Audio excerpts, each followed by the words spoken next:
Okay, good morning.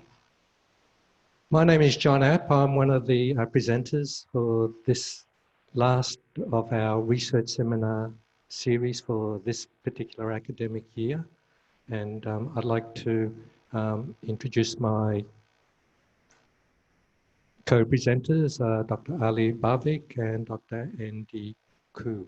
All right, so to scale or not to scale? That is the question. And of course, with apologies to William. Right, so we'd like to welcome you to this session. And what I'd like to do is just share with you.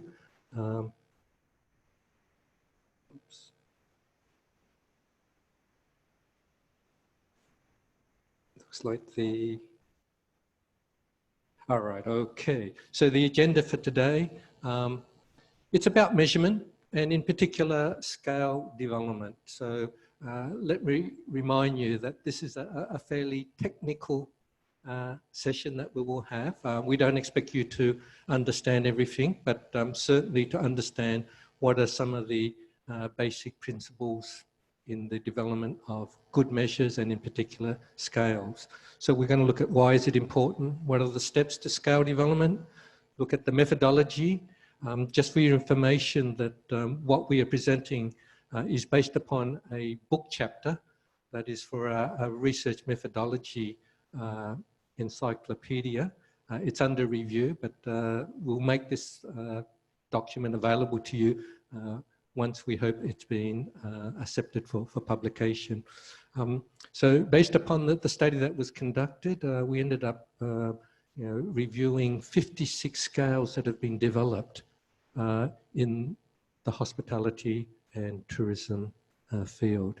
And then to conclude, I will address things relating to what's next, and then we'll certainly have a Q&A session afterwards. Right, so one thing we need to understand is that you cannot manage change. Sorry, you cannot manage what you cannot measure.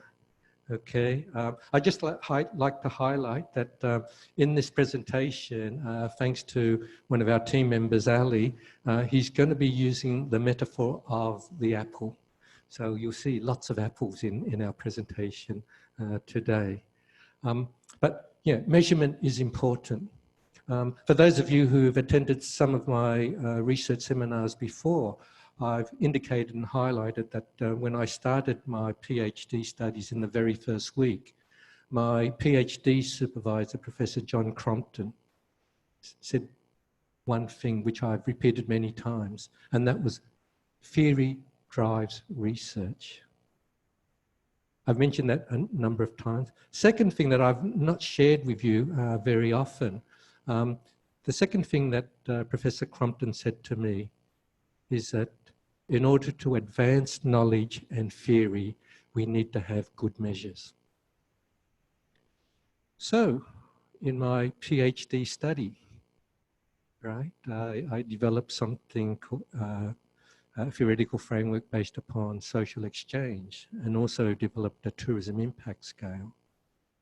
And lo and behold, that was the best advice I had ever received, not realizing, some 20 or nearly 30 years plus, the two publications that were based upon that advice have become, very well cited.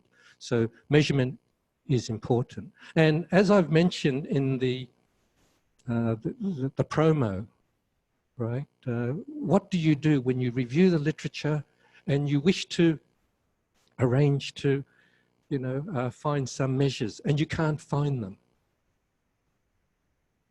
And quite often the default is people will try and go into the literature and get something that approximates what you want to do, right?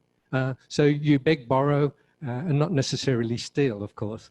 But the thing is that, right, if we borrow and don't adapt, we're doing ourselves a disservice.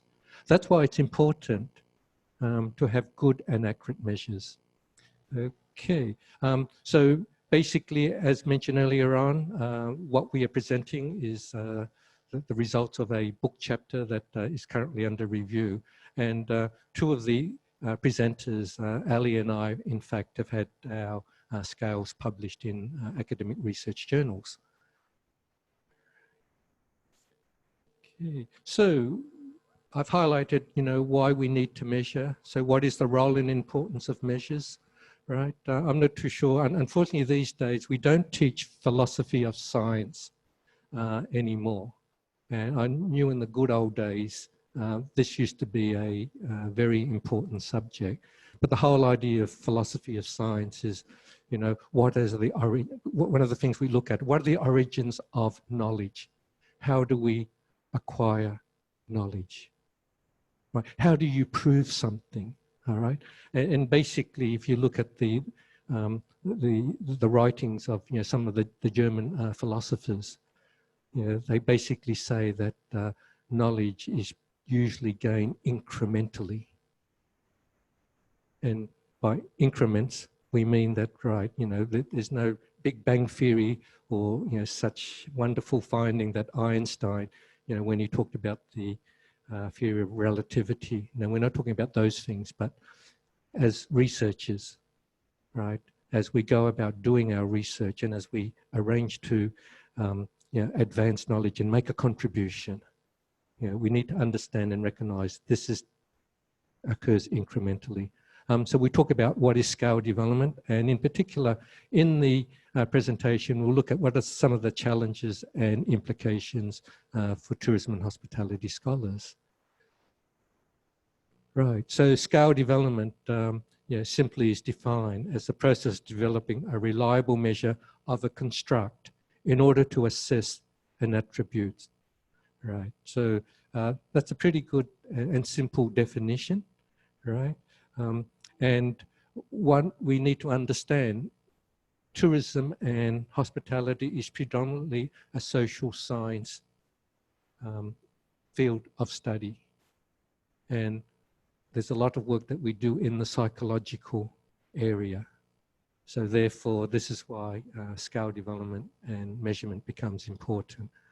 Right, before I hand over the presentation, I'd just like to let you know that Scour development is complex. It's not something that is easy. It requires a lot of thinking and forethought and reflection. And there are some things that we need to understand in terms of the unique challenges. And these are highlighted by Tay and Jeb. And these challenges are that, right, what we're measuring is generally unobservable, so attitudes and perceptions. Where many tourism and hospitality studies base their data collection on. Right, we cannot measure these psychological concepts, terms, variables directly. And we must assess this through indirect means, such as it's self-reported. Right, so typically we forward out a questionnaire, or sometimes if you're undertaking a qualitative study, what we would do is, right, when we conduct an analysis and code the information, all right, it's based upon what, for example, interviewees have shared with you or what respondents have shared with you. Okay, and lastly, the challenge is that it's abstract, and that's the nature of the beast. Right, so therefore we need to understand it is difficult to determine which items adequately represent the construct that you wish to measure and which ones do so reliably. So that ends my introduction. I'll hand it over to Ali. Over to you. Thank you.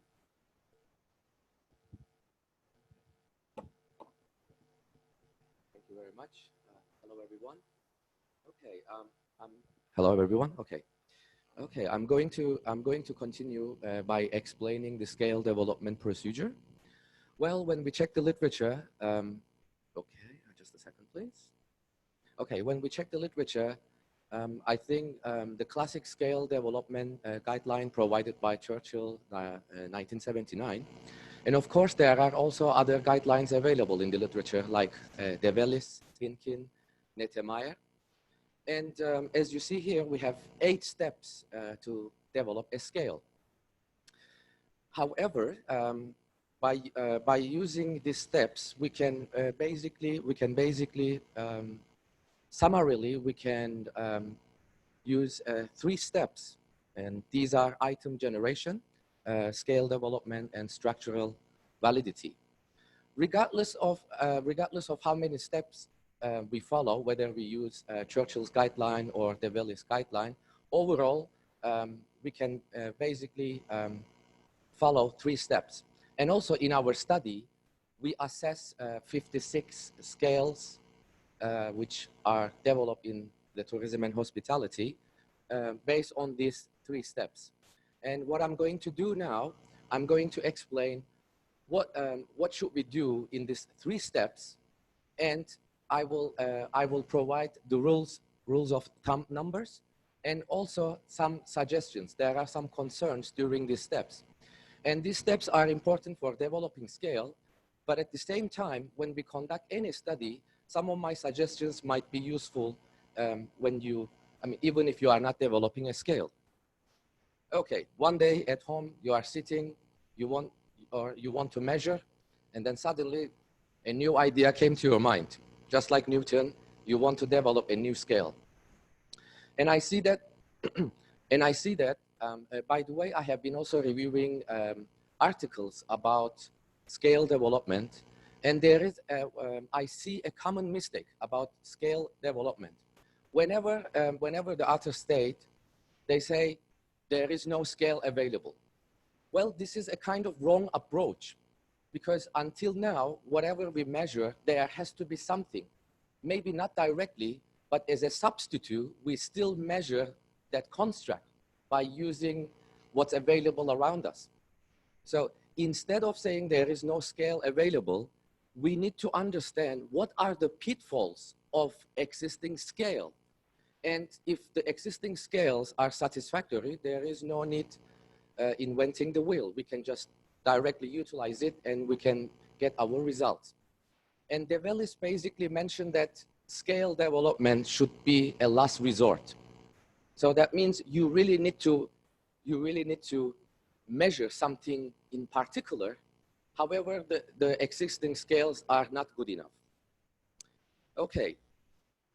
And while developing a scale, as I mentioned, we have the first step is the item generation.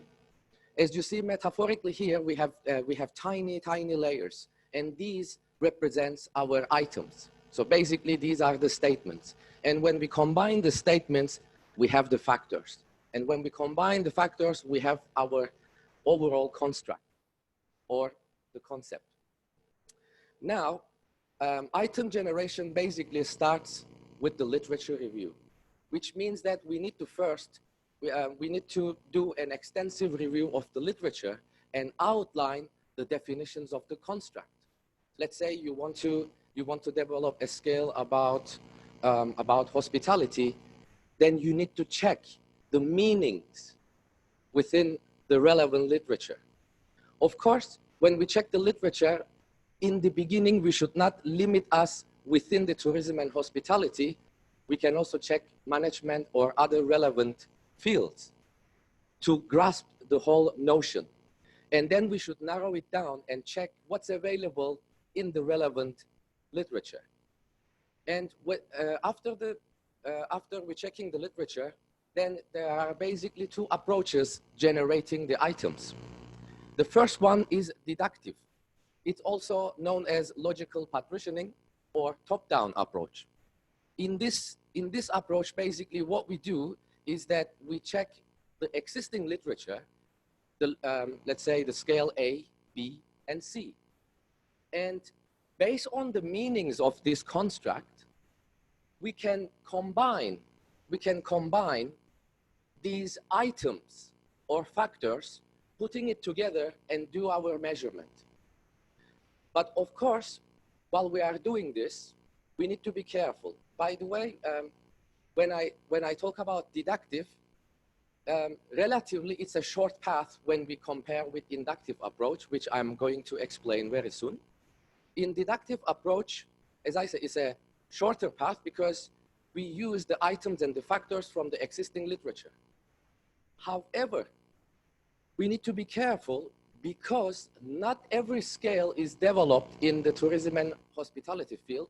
Some of the scale may be originally developed in public sector. Then, theoretically, we may assume that our scale is combined and it reflects the reality. But in some cases, if we are not careful, we may end up having a wrong amalgamation of items and factors. For example, in public sector, the industry characteristics are different. And if you get those items, which the scale is developed in public sector, it's going to reflect the public sector characteristics. And as you know, tourism and hospitality has unique characteristics. Basically, Hamilton 2007 has an article and it describes the specific characteristics of hospitality. It also shows how hospitality industry is different from the service industry. Okay, regarding to deductive approach, there are also other issues. I think it's important to put it on the table. Cost. Actually, it's not only for the scale development. In any study we want to start, the cost is important for us because it's going to influence everything what we want to do. And when we use the deductive approach, it's the same. We must have access to the available studies. Apart from that, time.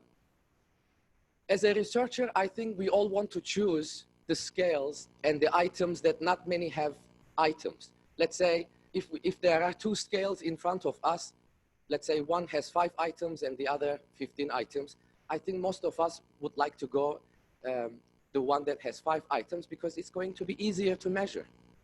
But while we are doing this, we need to be careful. It needs to be consistent with the purpose of the study. It should not actually we cannot use the items based on our personal advantage. We need to use based on the purpose of the study. And as I said, of course, a short list of items always useful. Maybe it's clear, but it's, I think, important to consider. Another thing in when we use deductive approach, the empirical formulation of the existing studies. Some of the scales or some of the factors empirically formulated unipolar, for example, communication, or some of them bipolar, like communication and innovation.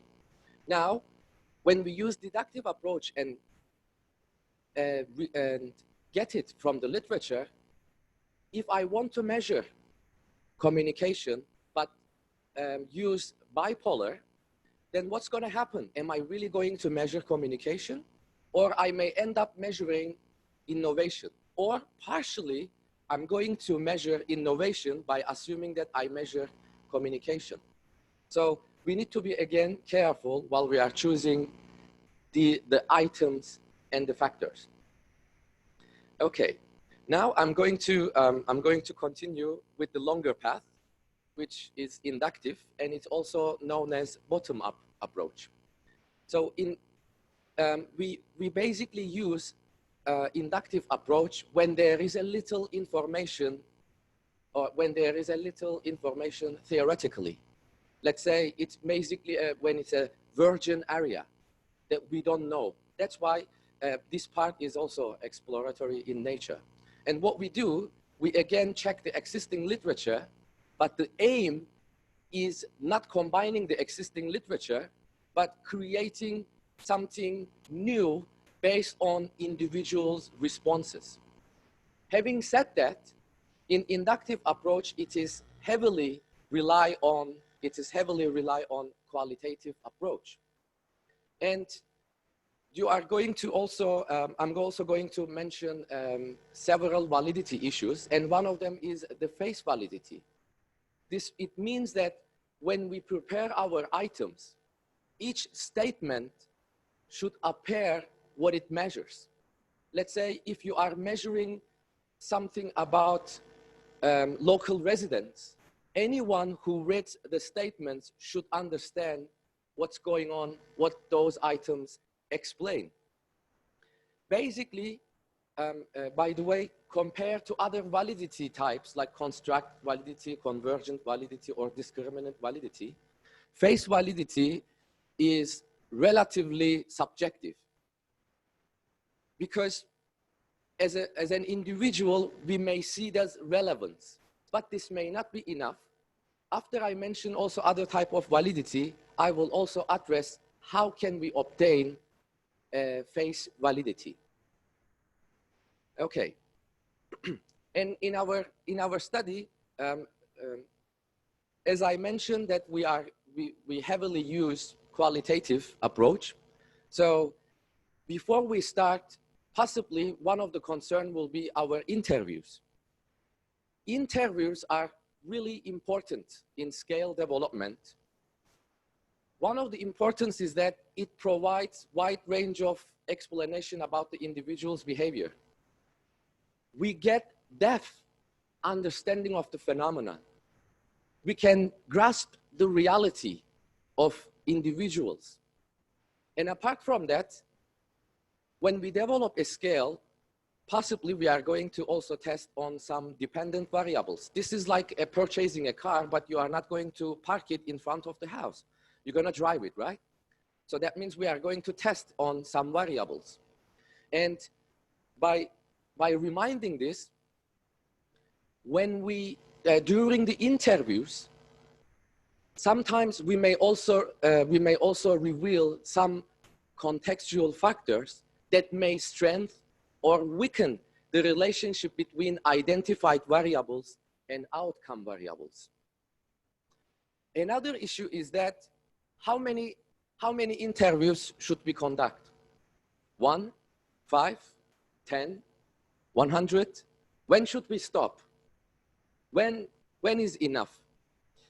Well, when we check the literature, there is no universal number how many interviews we should have.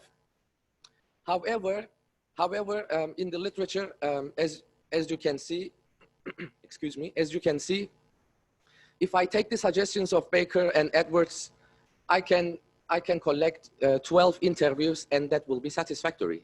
Or if I take Adler's suggestions, it will be enough from 5 to 25. Or I think Creswell 2009 goes a bit harsh, suggesting between 30 to 60. Well, of course, it is important to consider these numbers because this is our reference point. But at the same time, we can, these numbers can be also used as a shortcut. By saying that if I take Adler's suggestion, I may collect 5 to 10 interviews and I'm saying, okay, I'm done. Well, that would again may provide an advantage to me, but I might be away from the reality. My results may not really reflect the reality. So basically we may not stuck with these numbers. We can consider these numbers as a reference point, and we may also focus on another issue, the saturation level. Basically, saturation level represents the moment that your interviews do not produce new ideas. Let's say after you collect 15 interviews, you see that the 16 and the 17 respondents do not give you any new information. And you can tell yourself, okay, I think I should stop because I reach saturation level, because there is no point to hear the same thing over and over again, unless you are dealing with different demographic characteristics. Another issue about the interviews, the interview questions. Okay, we have decided how many people I'm going to approach, but how many questions I should ask? Again, 1 question, 5 questions, 20 questions. This is, of course, a qualitative approach is different from quantitative. We cannot ask several questions. It must be limited. But I think the more important thing is not actually how many questions we are going to ask. Asking the right question is more important. As one Musean stated, asking the right question is more important than having solutions, because the quantity doesn't mean quality. You may ask 20 questions and get nothing, or you may ask 5 questions and get the true nature of respondents' life. So that is why, again, one more time, I need to emphasize the importance of extensive review of the literature, because we need to check what qualitative questions have been used, and on top of that, we can also generate some of the questions that might be useful. And I want to also add one more thing. As you know, when we use qualitative approach, we use structured and unstructured interview design. My personal opinion is that it is, of course, practical to start with a structured questions. Let's say you have 10 questions, you go to the field and ask, and it is easy. However, it will be more useful to start with unstructured interviews. Let's say you may approach 4 to 5 people and then see, based on your questions, whether your respondents understand those questions. And afterwards, you can calibrate your questions, and then you can continue with structured interviews. That may also reduce our bias, because when we design the questions, it doesn't mean that the respondent's going to understand those questions, because what those questions mean to us may not be the same for them. So that's basically, again, kind of pre-test of our qualitative questions. Okay. And of course, another thing is, who are we going to ask these questions? Not everyone is eligible. We need to find people that we can get the answers about the construct. Well, whoever eligible to answer our questions called the population. Basically, as I said, anyone who is eligible to answer our questions called the population. But of course, unlike government, we cannot reach everyone in this population. And therefore, we need to select a sample, a small number of group that represents the general population characteristics. And this should be representative. Okay, and to increase our representativeness, let's assume that our scale is about hospitality, so I need to collect data from different organizations. So we need to collect data not only from the bottom line employees, but also different hierarchical positions, because not everything is about bottom line employees. Maybe supervisors perceive the same construct in a different way. Their experiences might be different. Maybe managers also see the same thing and interpret in a different way. Similarly, we need to also include different demographic characteristics. We should not only ask females, but also males. We should not only ask high educated people, but also low educated people. We should not only ask rich, but also poor. Basically, as I said, the sample we choose should reflect the population, general characteristics of the population. Apart from that, we should also generate our sample based on different geographical regions. Let's say if you want to develop a scale in mainland China, then ideally we need to collect data from different provinces. And in some cases, we may need to collect data from different countries to increase the generalizability. Otherwise, the developed scale may heavily represent the country's origin. Some of the information might be absent. But of course, even if you collect data from different geographical regions, it's never guaranteed, by the way, but there is always potential. Another issue is sample selection using students. And I think this is this is something common for all of us, especially as scholars. Students are always around us, under our nose, and it is really preferable when we need to collect data. But again, we need to be careful when we develop a scale. In some cases, including students might be really useful. Let's say I want to develop a scale about residents' perception. In this case, selecting students might be even useful because students actually representing one of the portion of the society. So having their thoughts will definitely contribute to our scale. But how about if I develop a scale in another concept, let's say in the hospitality, particularly I want to understand what's going on in the hotels. Not every student works in the hotels. They are learning the theory, but they have no experience in the practice, no experience in the field. In this case, if we merely rely on students' expertise, we may end up getting the surface idea, and we may miss the core concept if we only rely on students. So again, consequently, using or including students in the scale development, it's not wrong, but again, it must be consistent with the purpose of the study. Okay,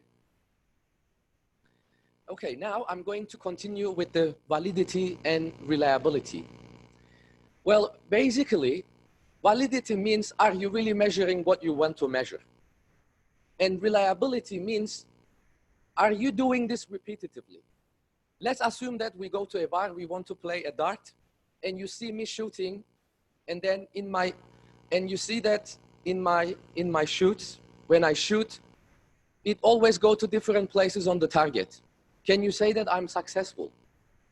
I don't think so. And the scale development is really similar playing dart.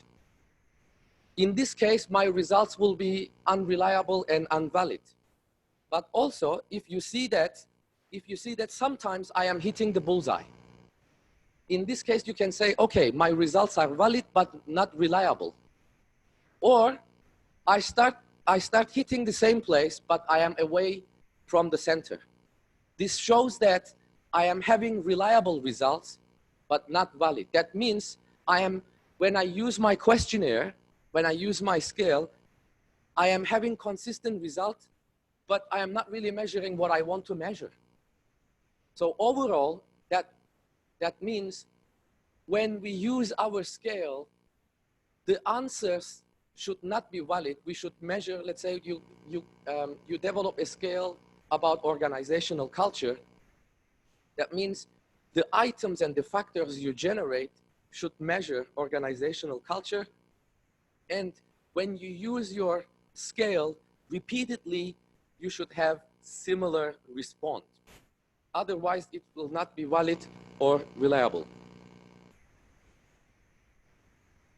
Okay, let's continue. Okay, another issue is the content validity.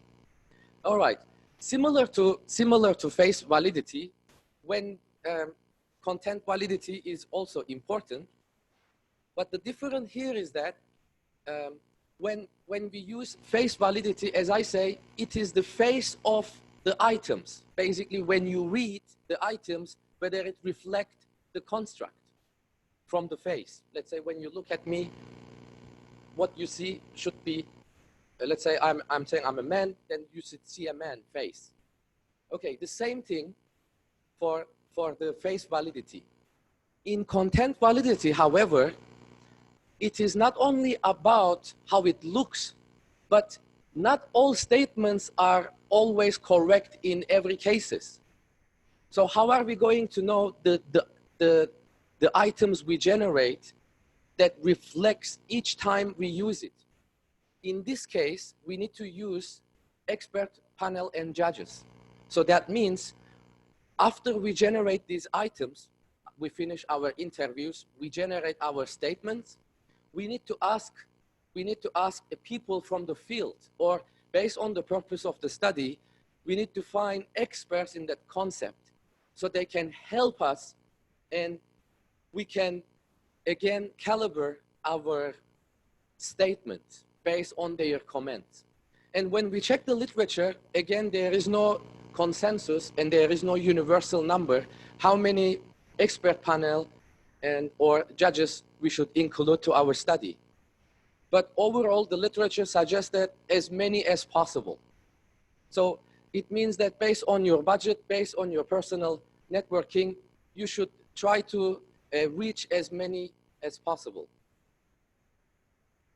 Okay, and if we do this, now it's time to collect data quantitatively. So after we generate those items, we want to see whether it's working. Now we are going to start driving our car. And of course, to do this, we need a small sample. We need to test our items and factors together. And while doing this, we need to be careful because as a human being, we are all biased. Especially, we need to be careful about social desirability response bias. It can be social desirability response bias known as answering the questions based on cultural norms, or when you distribute your questionnaire, sometimes respondents may not understand those statements. And when they don't understand, they tend to give the ideal answer rather than the actual answer. Let's say I read the question number 1, and then I give 5.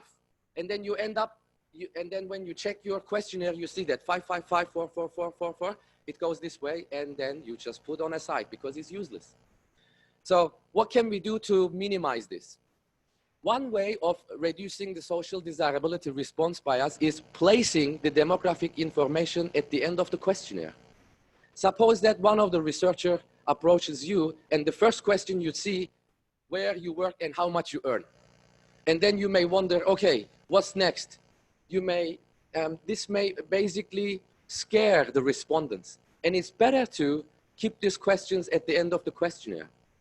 Another way of reducing the social desirability response bias is that using negatively worded items. Sometimes instead of using positive statements, we can use negative statements to see whether they are going to answer the same way. And we will also identify whether they read through carefully. Because if they put all 4, 4, 5, 5, then it means they didn't carefully read the statements.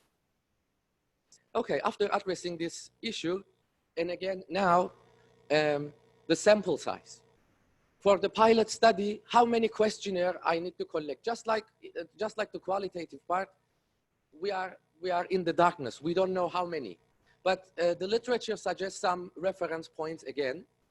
For example, Develis suggests minimum 50 participants, and Hinkin 1998 suggests 150. Yes, Hinkin is a bit harsh in this case.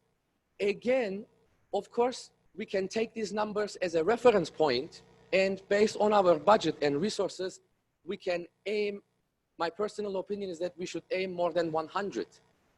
Because when we use SPSS, in order to have significant results, we need enough number of predictions. Because let's say we meet somewhere and you ask, what's your name? Ali. Okay, what can you tell about by asking my name? With this limited information, what can you predict about me? That's why we need more respondents to increase our predictions. Okay, the second step, we only finished the first step. Yeah. In the second step, now we need to see the way we generate the items and the factors are the same. We basically compare whether the respondents also categorize the same way when they answer it. So we do this to understand whether the constructs or whether the factors are unidimensional or multidimensional. It can be 2 or more factors we may identify. And of course, to do this, we need to use item reduction methods. There are several types of item reduction techniques, but I think I'm going to mention the most popular ones. One of them is principal component analysis, and the other one is exploratory factor analysis. I think most of us are familiar with the second one, but it's also PCA also used commonly. The main difference between these two, basically principal component analysis is more popular when we have a large number of sample. Well, in social sciences, we don't have always large sample. But let's say if you are conducting a research in biology, let's say you have a research about human DNA. The sample you use contains thousands of information. In this case, you may use principal component analysis to create different clusters. And in social sciences, we use both, but during the scale development, we may use exploratory factor analysis. Okay, the other issue is the factor loading. Just like the apple seeds, here it represents each item we have. So now let's consider, let's say we have 30 items and respondents answering these items. And what we expect that based on our categorization, the answers, some of the items should correlate together. Some of the items should move together. Let's say in factor 1, let's say we have 5 items, then those 5 items should move together. If our respondents answer as 4 or 5, it must be consistent. Let's say if some says 4 and 5 and the rest says 1 and 2, then it doesn't make sense. And that is why factor loadings are important to consider. Another issue regarding to factor analysis is that our rotation, which rotation we are going to use. This is actually kind of, we are now getting deeper, and I'm not going to go in detail in this one. And maybe Professor App is going to make some comment on this one. In our research, of course, possibly we are using different statistical softwares, and if you are using SPSS intensively, the rotation technique is already available on the menu, and it's easy to click on it. And we have orthogonal and oblique technique. The difference between in these two rotation is that in orthogonal, when we use Varimax rotation, we assume that factors are not correlated. But when we use oblique, like Promax, we assume that factors may be correlated. So we may choose we may choose rotation type based on the purpose of our study. And as you can see, Baldanos also suggested, given that scale development is an exploratory in nature, it might be useful using both and compare these results and whether they are consistent, or when we use different rotation, what kind of results we have. We can compare these results not for the advantage of for the scale, but to see whether any discrepancies. Okay. And now it's time for collecting data one more time. This time, after we test these issues, after we confirm, then we collect data one more time, but at least one more time. We can also collect data a couple times. By the way, when we conduct the main study, we have validity issues. In order not to be repetitive, when I mention the following validity issues, we need to also have it in the pilot study as well. Okay, now for the sample size, again, is important for the main study. In pilot study, the minimum was 50, but in the main study, since we are going to use SEM, and I should also remind that for robust results, robust results, we must have more than 200 cases. And in some cases, some researchers actually suggest 250 for the main study. But again, this is also related to our budget and resources. Okay. Now, the third step, structural validity. Well, in this case, we are going to measure, we are going to do more statistical analysis, and the whole idea is having less than 0.05. Yes. And of course, first, when we collect our data, it may not be perfect. As I mentioned, maybe some of the respondents have social desirability response bias. So how are we going to know that how are we going to know that the data is distributed normally? By the way, when I'm going to talk about normality test, but it is also known as non-normality. But no matter what, whether we call it normality or non-normality, the aim here is to identify whether we have any outlier cases. Yes, in this case, whether we have a rotten apple in our sample. Okay, and for the rules of thumb, we consider two numbers. The skewness should be less than 2, and the kurtosis should be less than 3 for the rules of thumb. Okay. There are still more things to say, so I'm going to move on. Another thing is, how are we going to know that we have collected enough number of samples? So that means we need to check the sampling adequacy. To do that, we consider two numbers. One of them is Kaiser-Meyer-Olkin measure, and the second one is Bartlett's test of sphericity. Basically, when we use Kaiser-Meyer-Olkin measure, also known as KMO, we check whether our data is suited for factor analysis. That means, is my data ready for the other analysis?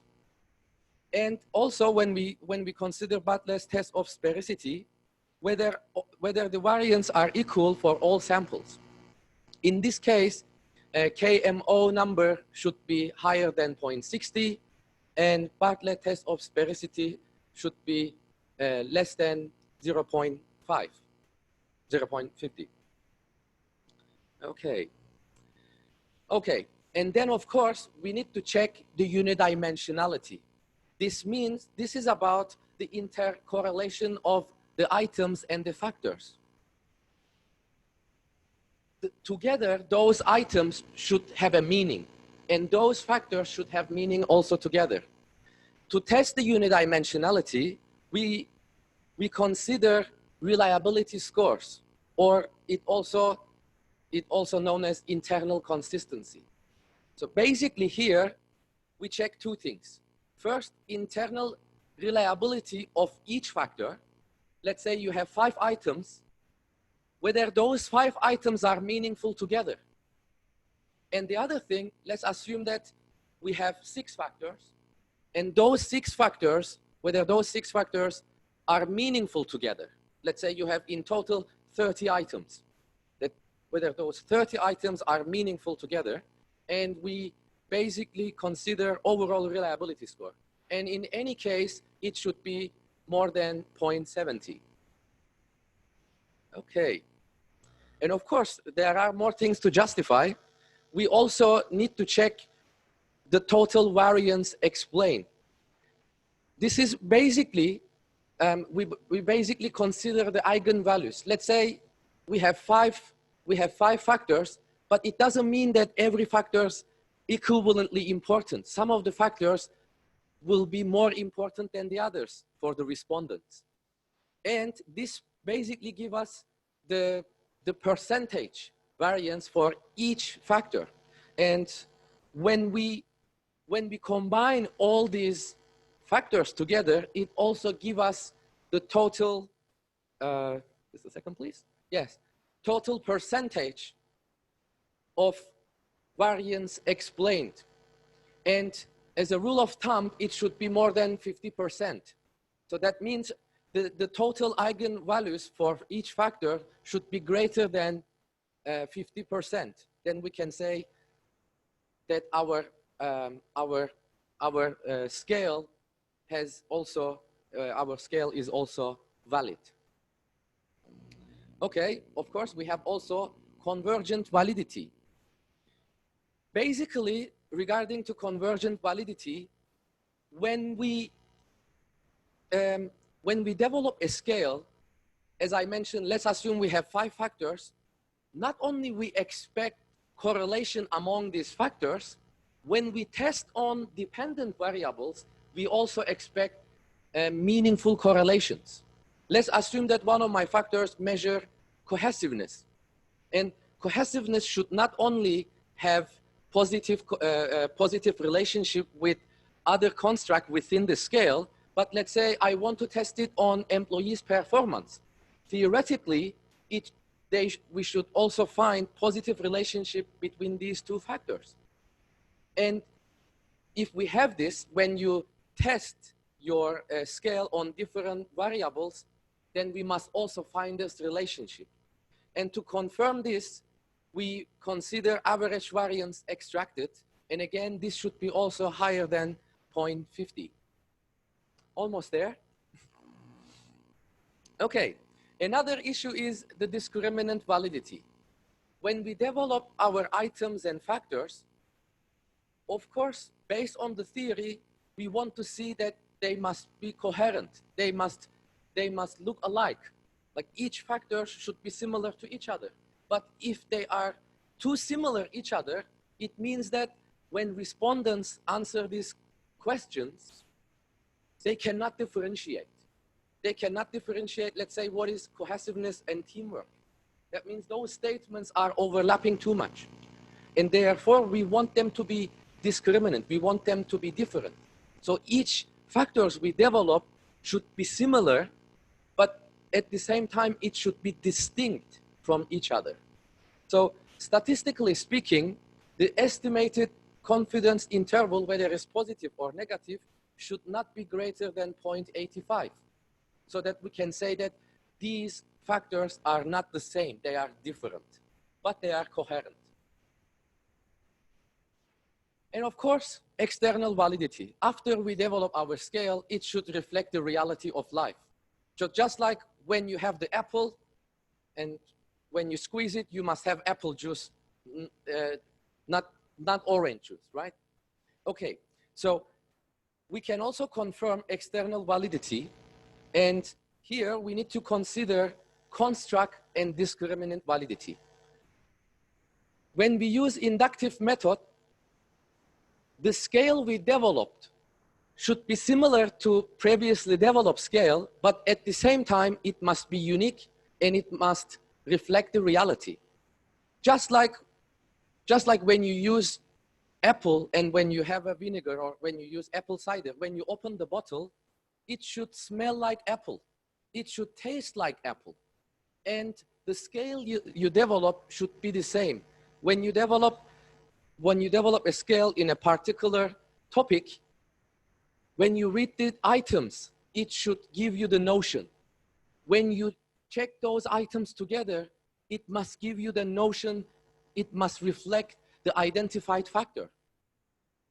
And to confirm the construct and discriminant validity, we basically rely on RMSEA, CFI, and NFI numbers. And as you know, RMSEA should be lower than 0.08, and that's the moment of truth when you click OK. Then if it's less than that, yes, now you confirm statistically. Must be so happy. And for the comparative fit index and norm fit index should be higher than 0.90. Okay, this was the summary of scale development process. And I will continue what we have done in our study. Our study was a review, basically a review study. As mentioned before, we have 56 scales developed in the tourism and hospitality.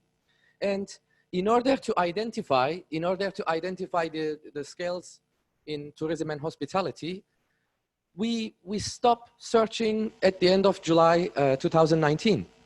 And we only use Web of Science. We didn't use Scopus and other things. We only use Web of Science. And in the title section, basically, we used two keywords, scale development and scale measurement. And by typing this, we had around 19,000 articles in total. And then, while we are identifying in the first step, we use the filter. We use the filter for tourism and hospitality. So it means we only keep the articles that publish within the tourism and hospitality field. By doing this, we had 224 articles, related articles. And then two of the researcher in the study check one by one, and we move to the screening process, and then we identify 57 duplicates. By removing that one, we had 167 articles. And we use another filter. We only kept the articles that publish in SSCI, and we also omitted the conference papers, book chapters, and or editorial reviews. We didn't include it. Then we have 82 articles. And we use one more criteria. We use only articles that publish in English. And also, we only keep the articles that specifically developing a scale, because in the literature, despite in the title, it might be written scale development, some of the existing studies focuses on validating the scale rather than developing a scale. So overall, we had 56 articles for a review. Well, thank you for your patience. This is the end of my part. And now Dr. Kuo will continue with, by presenting you our results. Thank you very much.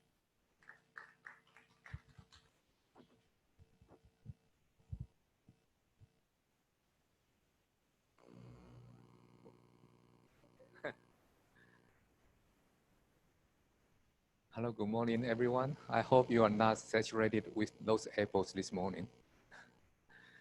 But rather than apples, I'm going to give you all the numbers from my study, from our study. And as you know, we review 56 scales in tourism and hospitality. And I'm going to show you two types of information. One is descriptive information of our study, and the other is the results of the rule of thumb of conducting a scale development. And as you can see here, the first scale was developed in 1994. And between 1990 and 1999, there are two scales in tourism domain. And another 10 years, there are 3 scales in hospitality. And the current 10 years, there are 51 scales developed in hospitality and tourism. And based on this trend, we're gonna see there are more scale development in hospitality and tourism in this coming 10 years, which is between 2020 and 2029. And as you can see from the current scale development here, the ratio of tourism scales to hospitality scales is about 2 to 1.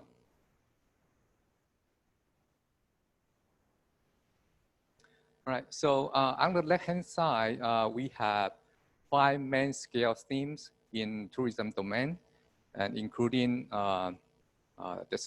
destination, a special event at destination, and also it also includes 3 stakeholders, including tourist perception, local residents perception, and the tour guides. There's a scale for the tour guide, measuring tour guides' job crafting, and basically the scale is measuring how to customize the tour guides' jobs by exchanging their tasks and interactions with others at work.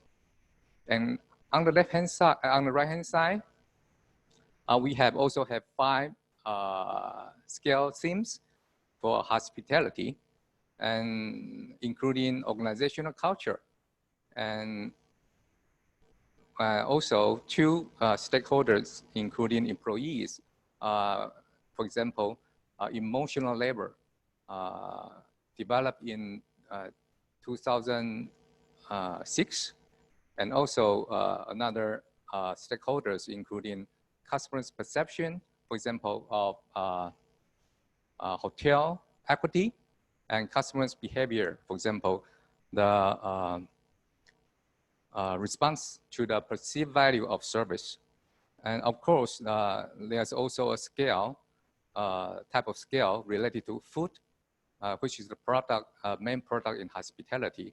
And the food scale, one example is measuring the ability and willingness to use the knowledge of environmental friendly food and beverage consumption.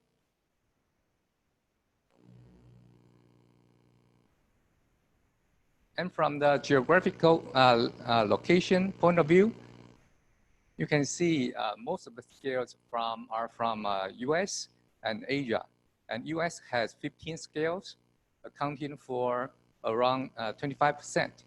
And in Asia, Taiwan has the most number of scale development, which is 11, accounting for around 20%.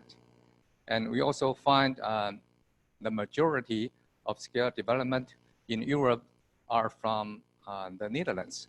The scales are 3. And we also have 2 scales from Australia.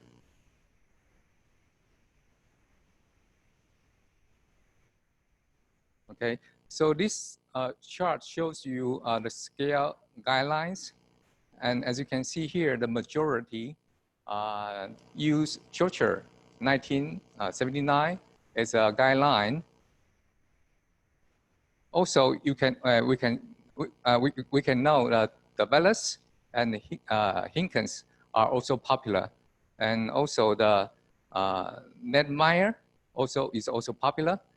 And based on our study, the maximum number of guidelines is 5, and 30% of the population is 2 guidelines, and 20% of them is 1 guideline. Okay, so here are the results of our 3-step scale development. Okay, here it shows the majority use the combination of induction and deduction mechanism, which is quantitative research and qualitative research together to generate the items. And to have the content validity, the majority use expert panel and judges to reach this goal. And as you can see here, the majority did not meet this face validity criteria, or they did not report they did this kind of validity test in their study.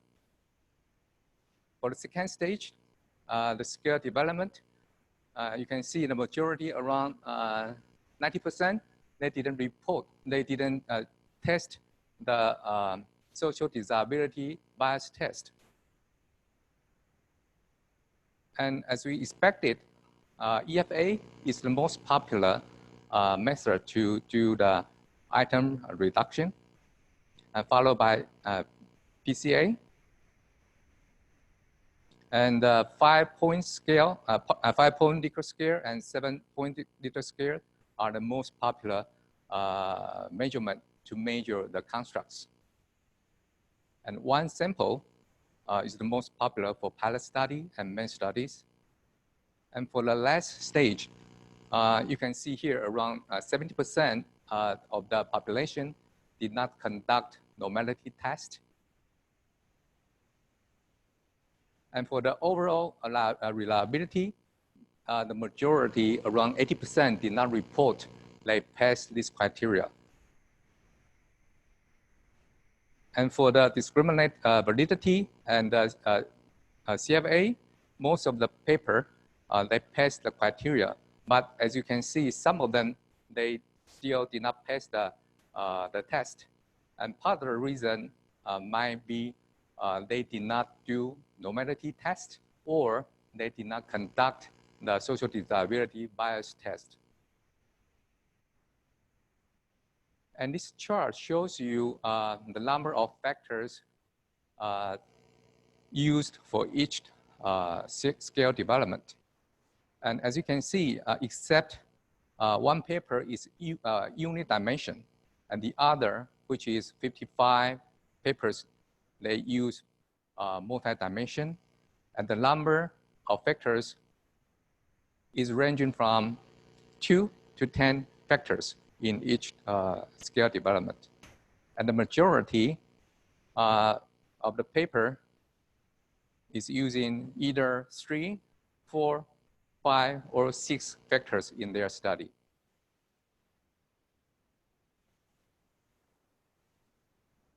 Okay, this chart shows you the lowest percentage of items. And the majority, around more than 50%, the lowest percentage of more than 40%.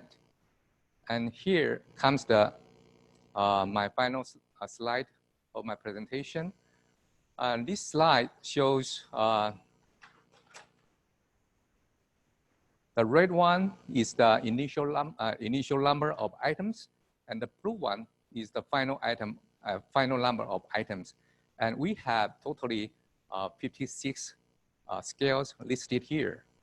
And this one has the is one extreme. It lost 80% of the 80%. It lost the loss percentage around 80% because the original item number is 129, and the final number of items is 25. So that's why the percentage is around 80. That's the maximum. But we also found 3 papers. The loss percentage is 0, which means the initial number of items and the final number of items are exactly the same.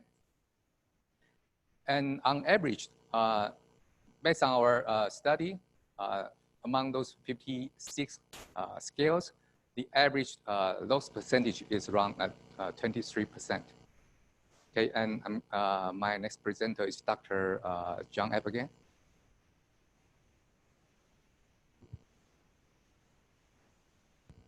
Okay, thank you very much. Lot of technical information. We're not expecting you to absorb this all in one go. You know, the 2 references that have been just mentioned previously is to guide you through this process is Churchill's article 1979. We'll make a copy of this available to you. So when we make this presentation available to you, we'll include Churchill's document plus Dr. Ali's scale plus my scale. Right, okay, so let's look at what are some of the key takeaways of our presentation, right? As I mentioned in the introduction, yes, it's important to be able to measure because it's only through measurement can we advance knowledge in our field. So there is no the best scale, right? But in terms of what we've shared with you, we'd like you to indicate, well, if you're going to have to measure something and develop a scale, here are some of the ways to ensure that you get a valid and reliable scales. And you don't have to relate this specifically only to developing multi-item scales. If there is some variable or concept that you want to measure, the important thing for you is to say, right, how do I obtain validity and reliability of the measure? And it may be just, 2 questions that you may simply ask. And if you look at the example, when we describe and try and measure loyalty, right? There are basically, a few basic measures. It's about repeat purchase or visitation. It's about recommendation, word of mouth, etc. So it doesn't have to be sophisticated, right? And what we've shared with you is a fair bit of sophistication, but at least hopefully you get some idea of, what are the principles behind, developing good and reliable measures. Right, so what's next? Certainly there is a challenge and responsibility for us as tourism and research scholars to develop our own measures, right? Don't beg or borrow from others. And as I think Dr. Ali mentioned, context is important. Hence, it's important, right, to undertake some, in-depth interviews to understand the context. When I was sent away to conduct my interviews, I went to 4 communities in Texas. Interviewed about 7 to 8 people in each of these 4 different communities. And in doing so, plus looking at the literature for the scale that I developed, I had 147 items. Eventually they were narrowed down to 47 items, which went into the main survey. My sample size in 3 communities was nearly 1,990 plus. And after the scale purification and stuff like that, I ended up with 27 items. It's a huge task. It's challenging. It's time consuming. But if you want to produce quality work, it's going to take time, right? We need to be, second takeaway, we need to be creative and innovative. As I said, don't beg or borrow from others, right? Tourism and hospitality have certain unique characteristics. Yes, we're very much involved in the service area, right? Look at things that we can do, and it's quite interesting. And I didn't realize when Andy gave his presentation, in the first 10 years of Scour Development, there are only 2, one of which included mine. Then the following decade, only 3. And then in the third decade, 51. So something's happening, which is good, right? Academics are realizing now that, right, we need to look at developing, good measures. And again, interesting to find out many of these more recent studies have emanated from Taiwan. Right? So things look promising, right? And as I say to you, as you undertake your research and develop good measures, this is the challenge that you have before you. I mean, I'm in the twilight of my career. Many of you are at the beginning of your career, right? So the world is an opal, as they say. So take advantage of those opportunities, right? And then the last takeaway I'd like to share with you is that, right, in terms of what Dr. Ali had just shared with you, to look at, what are the technical steps and procedures, right? Developer's book is fairly detailed, And it's a very good book. The interesting thing was that when I developed my scale, it was based upon Churchill. And as I finished up writing my PhD thesis, Develis's book came out. And, oh, you know, that sent shivers down my spine. Did I do the right thing? Here you, instead of, you know, one article of what, 10, 12 pages, you know, versus a whole book of, you know, 100 pages or plus, you know, it really scared the daylights out of me. I said, well, did I do the right thing? And thank goodness I did. And this is, again, I attribute to my PhD supervisor. You know, he said to me, you know, always focus on doing quality work.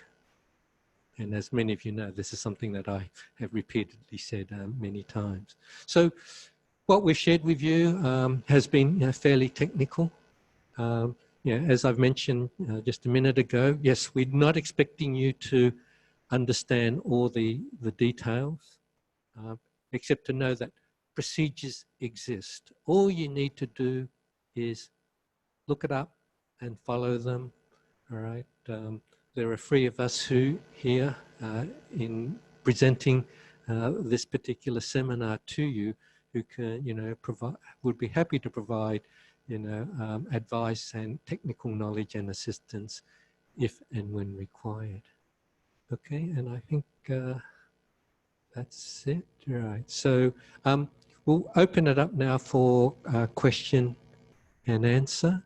So do we have any questions from those of you here in the audience? So what I'll do is I'll invite Andy and Ali to come up to answer any questions from the floor, and then I'll go on to the laptop to see if there are any of our colleagues who are online who would like to, you know, ask some questions. All right, Q&A.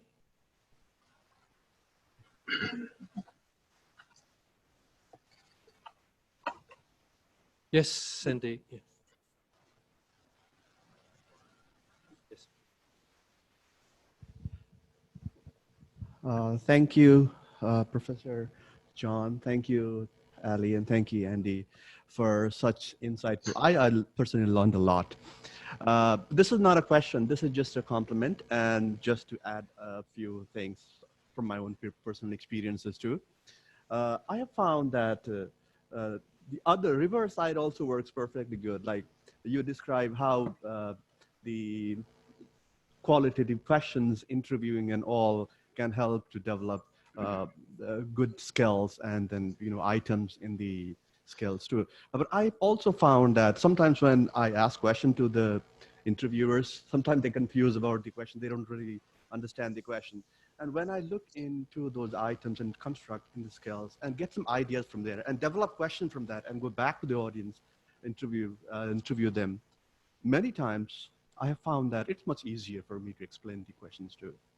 So thank you for that. Actually, it just, yeah, helping a lot in both ways too.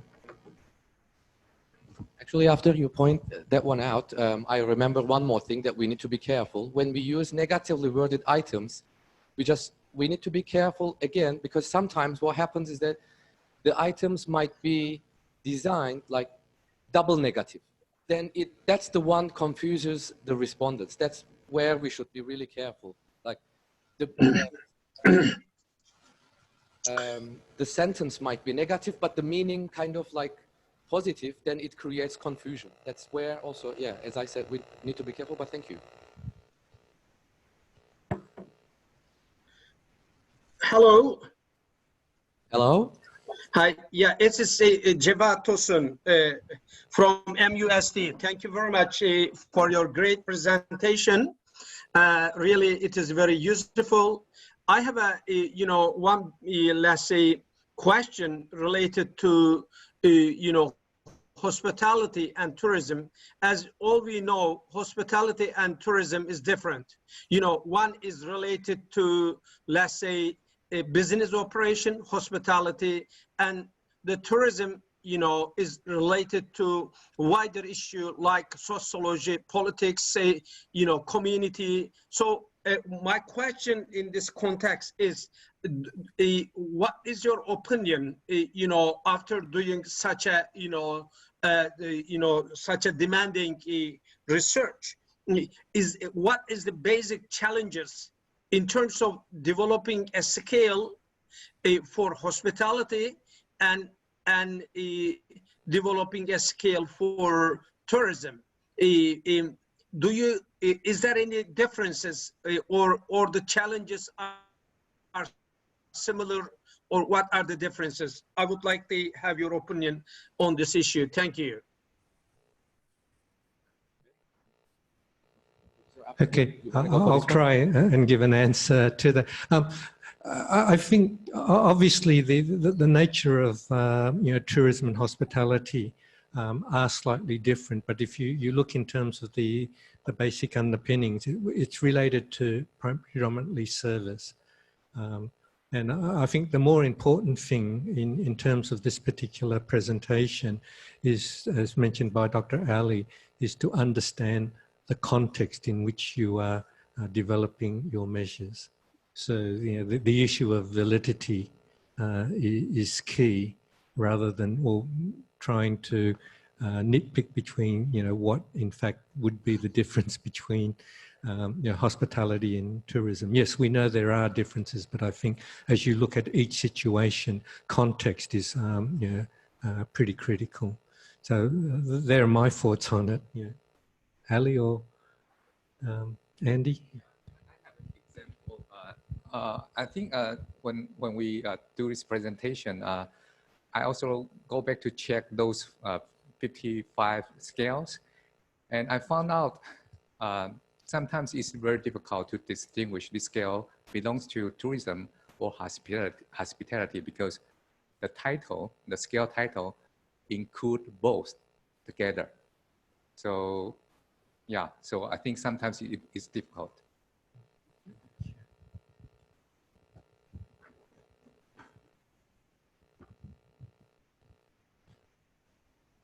Right, thank you. Thank you very much for the response. Thank you. Okay, just to add one thing, tourism and hospitality are different but overlapping industries. Neil Leiper has written a very interesting article about this, and he also mentioned why a lot of scholars actually use the term tourism and hospitality.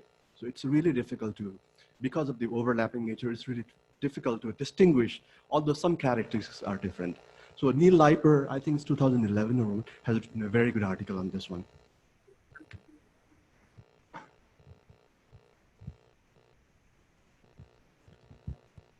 Yeah, we're just trying to look at, see if there are any questions asked in chat. So.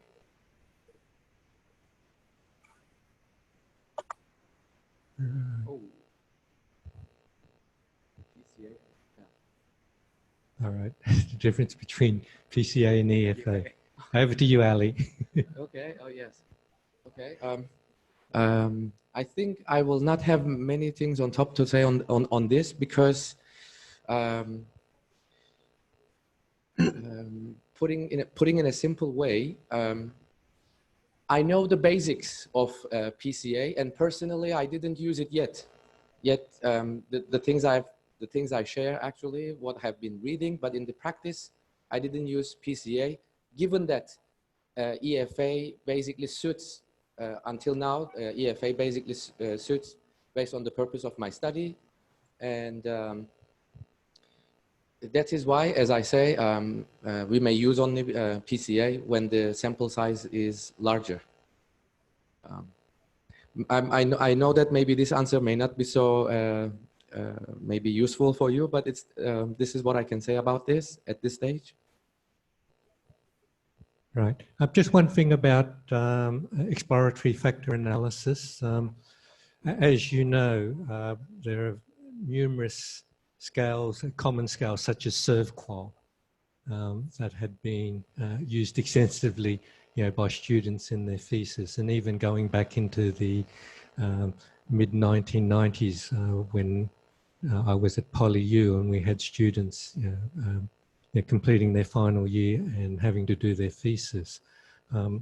I had a number of students that I just got them to do exploratory factor analysis, Here at IFTM, I've had the opportunity to provide advice to students. I said, well, you know, if you're doing a replication study and you've got a scale, the expectation is that if you're replicating, you need to undertake, you know, the similar data analysis.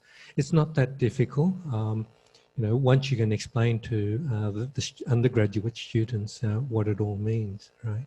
Okay. Summer's question about the item to participant ratio.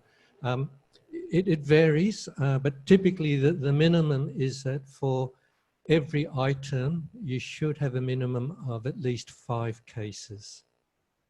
So if you've got 20 items in your scale, then particularly in the case of exploratory factor analysis, to fulfill the assumptions of this statistical technique, you would need a minimum of 5.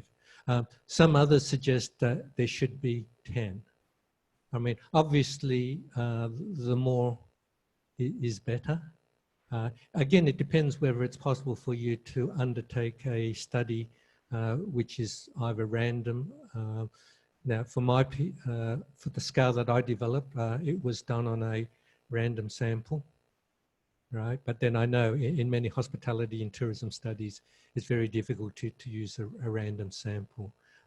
Again, in the tourism impact scale, it was with residents, and we were able to, you know, select the respondents randomly. So hopefully that answers your question, you know, Summer. Do you have any other questions? Yes, Sivat, yeah, we'll be happy to share the PowerPoint with you. And once the book chapter is accepted, we will certainly, you know, be happy to circulate that to you as well. Thank you. Thank you, John. Thank you. Yes, yes, Alan? Yes. Excuse me, Dr. In terms of item reducing the process of item reducing, is there another method which is called RASCHE analysis? What RASCHE, R-A-S-C-H-E, RASCHE analysis. Oh, I haven't come across that term. Yeah. Don, have you come across that term?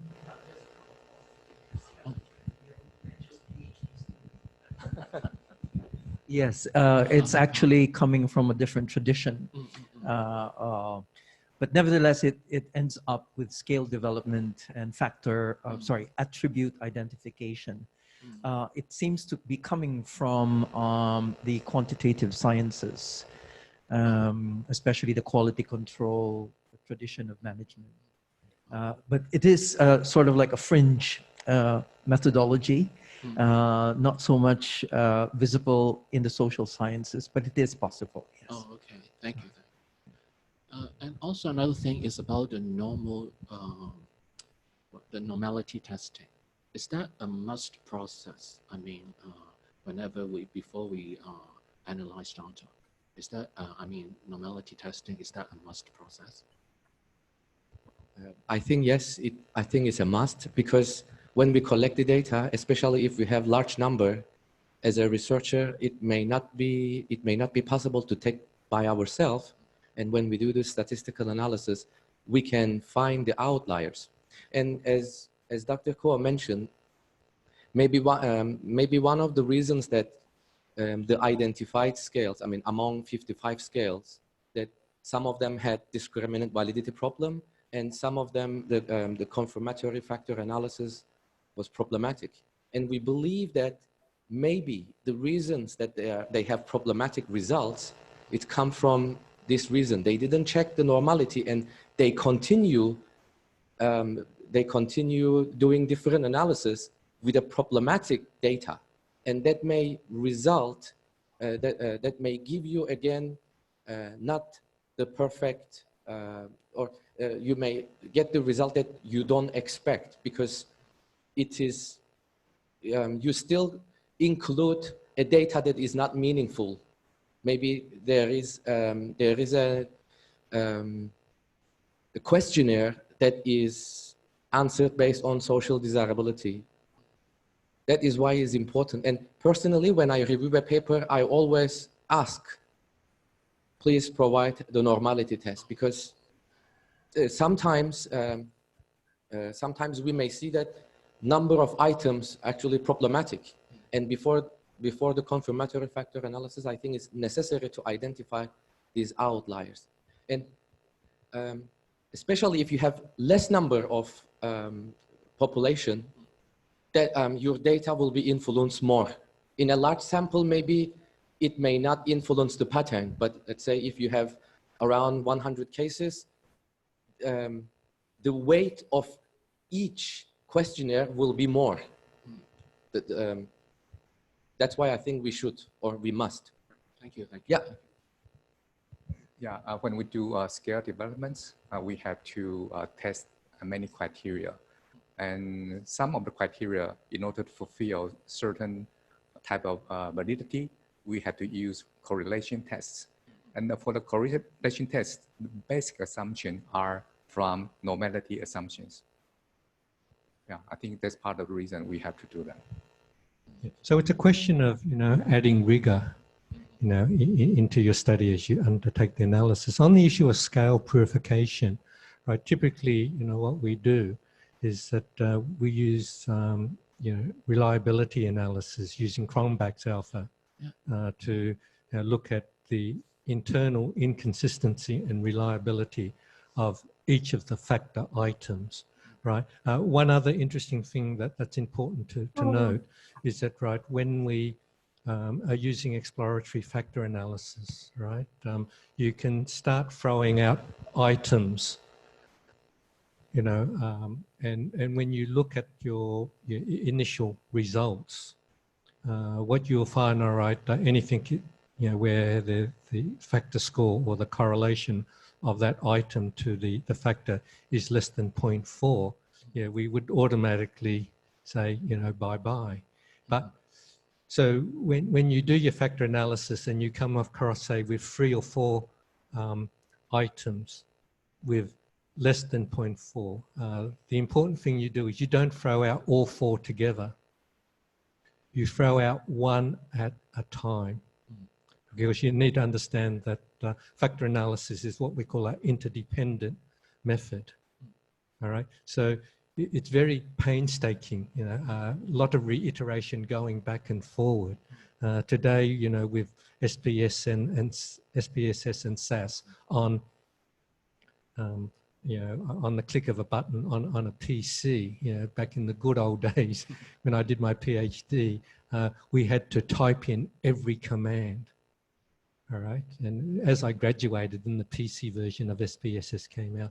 But yeah, it's very painstaking, but ultimately it's worth it, because the measure that you look at is the variance explained. So if you take away one item, right, which is not deemed to be contributing to the overall explained variance, then you know that, right, when you take out the item, your variance explained, in fact, should increase.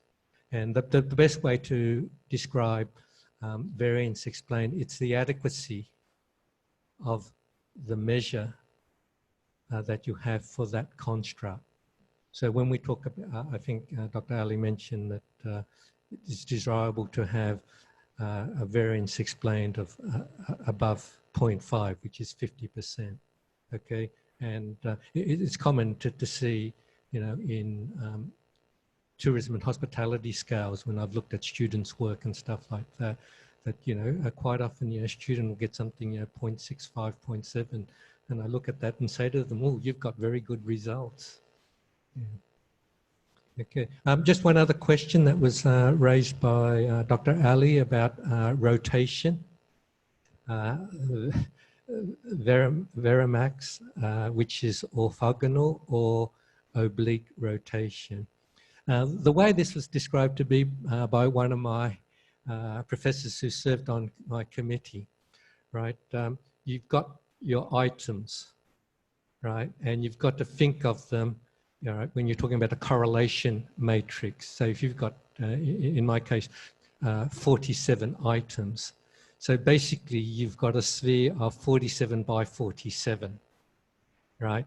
So the whole idea of rotation is to say, how do you get the best fit, right? Verimax is also known as what we call orthogonal rotation, where you rotate that sphere at 90-degree angles to get the best result possible, right?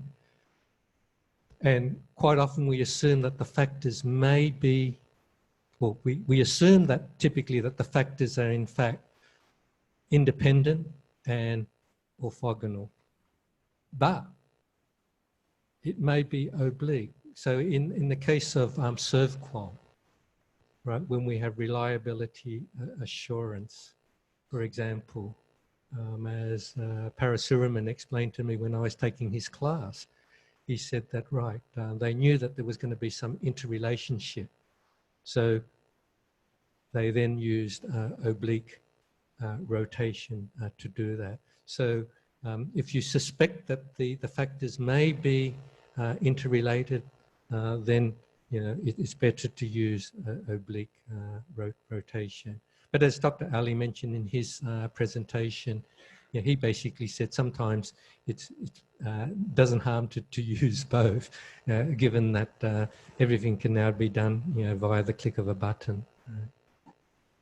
Right. Anything else? Right. Any final questions, and then we all can go for lunch? Done. I'll give that. Thank you for a wonderful and very informative presentation this morning. I just wanted to volunteer that I think in the scale development stage, and this is coming from my experience of reviewing many papers or a few papers regarding scale development, is that the wording, the construction of the wording of the items tend to skew a lot the items into one factor. So I would caution everybody trying to develop a scale to actually reduce as much as possible the linguistic similarity or the construction of the item, because you tend to influence the combination of the items in the formation of the factors.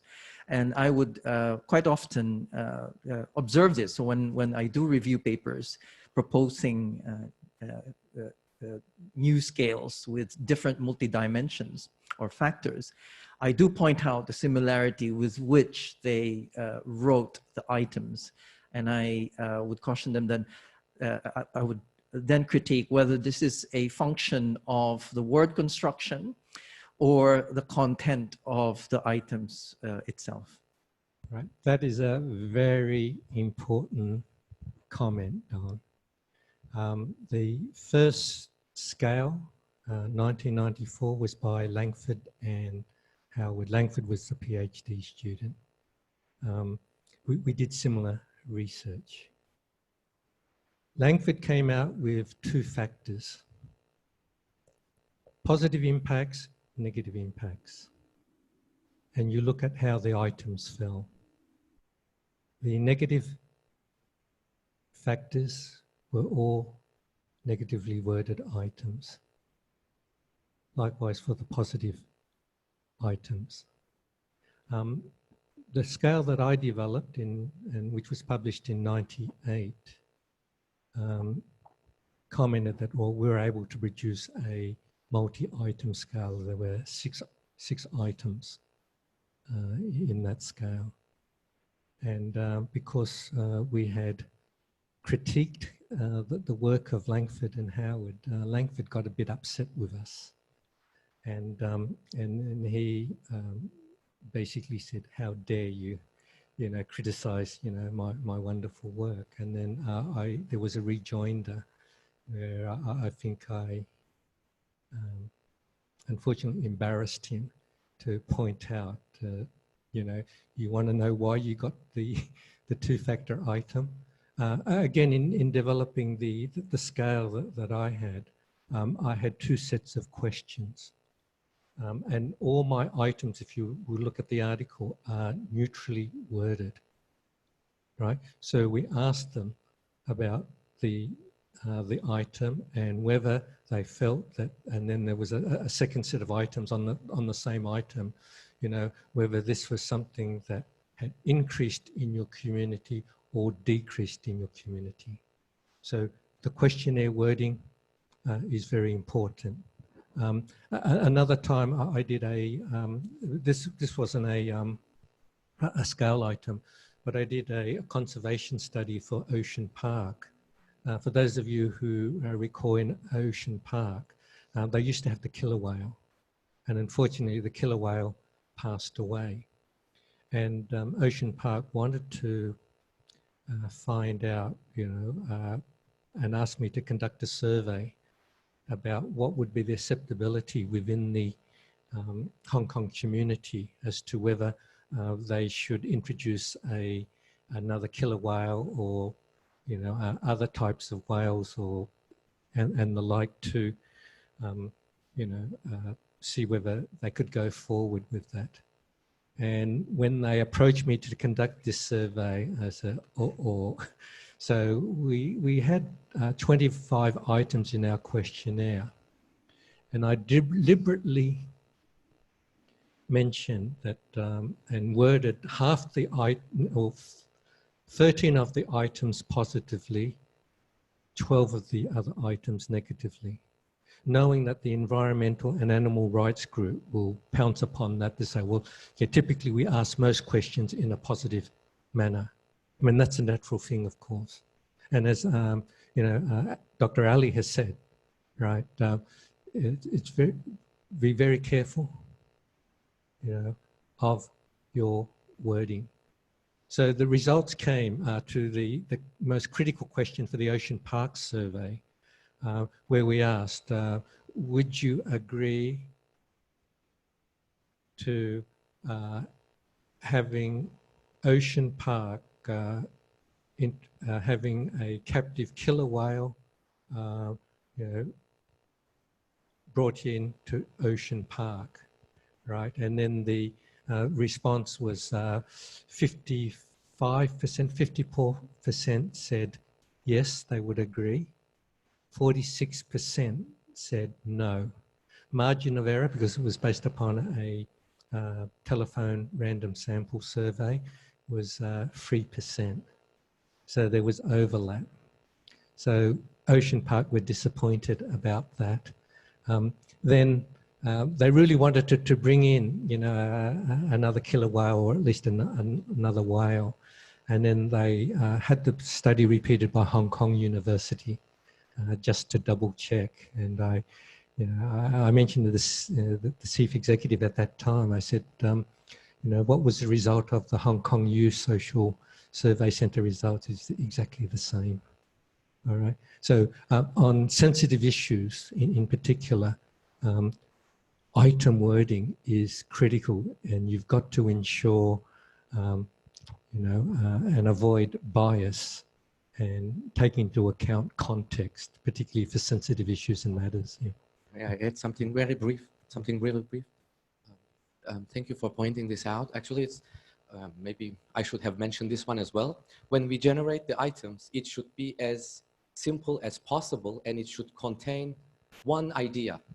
As an example, if there is an item says, my supervisor has enough knowledge and skill. So now in this case, some supervisors may have enough knowledge but no skill, or the other way around. Then when a respondent answers this, they will answer based on their perception. Either they are going to focus on the skill or the knowledge. And we may never know whether the answer is really measuring the knowledge or the skill. So that is why we need to keep the items as simple as possible, as raw as possible. Thank you.